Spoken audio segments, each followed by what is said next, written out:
Hi Tashan, here's the feedback for your paper 2 mock exam that you did recently. Looking at question 1, you got the full 4 marks for this question, so that's a good start. Moving on to question 2, where you're asked to write a summary of the differences between Eddie and Henry. Unfortunately, you've not done very much on this. You've just mentioned that Eddie lives with his father and plays video games, whilst Henry doesn't live with his father and has to write to tell his father what it's really like. You've not put any quotes in there to back up the statements that you're making, and it's very limited differences that you've given. So unfortunately, you can only be given 1 out of 8 marks for this question.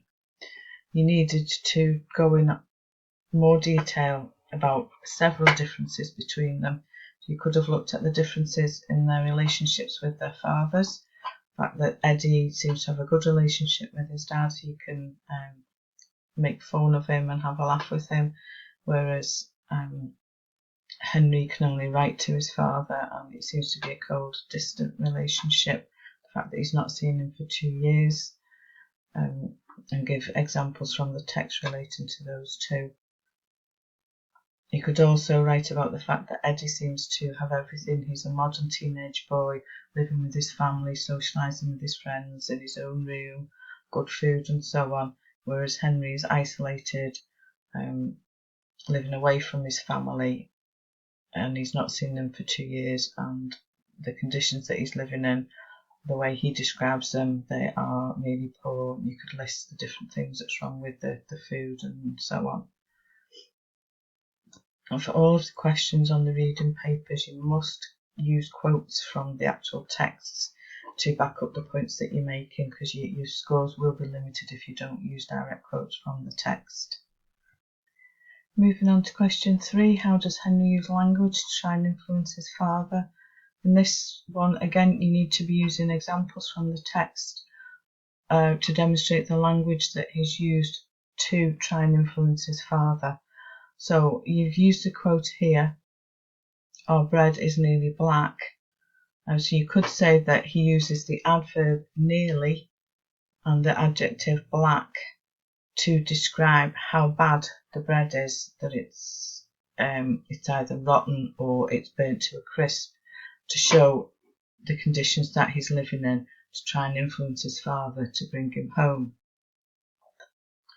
You could also say that he uses repetition of the words my dear father to persuade his dad of how much his father means to him and how much he wants to come home. Although it could be said that it's the opposite because he's not seen him for 2 years. You could also say that he uses hyperbole or exaggeration when he says, I hope, my dear father, you will let me come home at Christmas, that we may once more meet again alive, if God permit me to live as long. So he's trying to persuade his father that if he doesn't let him come home soon, he might not see him again because he'll be dead, presumably from the conditions that he feels he's living on. He also uses a simile, where he says we're used more like bears than Christians. So again, he's trying to tell his father that he's mistreated and treated like an animal, or a bear would be. So it's all trying to persuade his dad to make him feel guilty and to persuade him to bring him home. So if we look at the mark scheme for question 3, level 1 suggests that you should offer simple comment on the effects of language. We have here saying he's trying to say that they won't be alive forever, so we should let them home before anything happens to them. Select simple references or textual details. You have selected a quote here, but I'm not sure that it's actually relevant to the point that you're making below. Makes use of subject terminology, not always appropriately.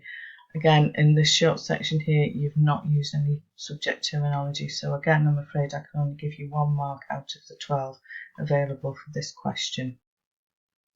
And that gives you an overall score of 6 out of 24 marks for the 3 questions that you've done so far.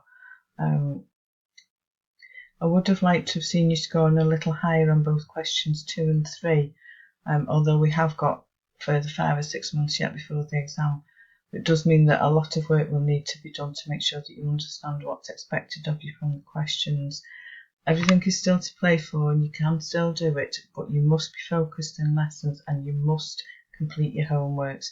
And I would suggest that you try and attend some of the catch-up sessions as well. I'm not sure I've had very much homework off you in the first half of the course, so it's imperative that you do the homeworks and hand them in for marking so that I can see how you're progressing and you can see how you're progressing and how much more you need to do to be able to get your equivalent to your grade C. So keep it up, make sure you're attending lessons and catch-up sessions.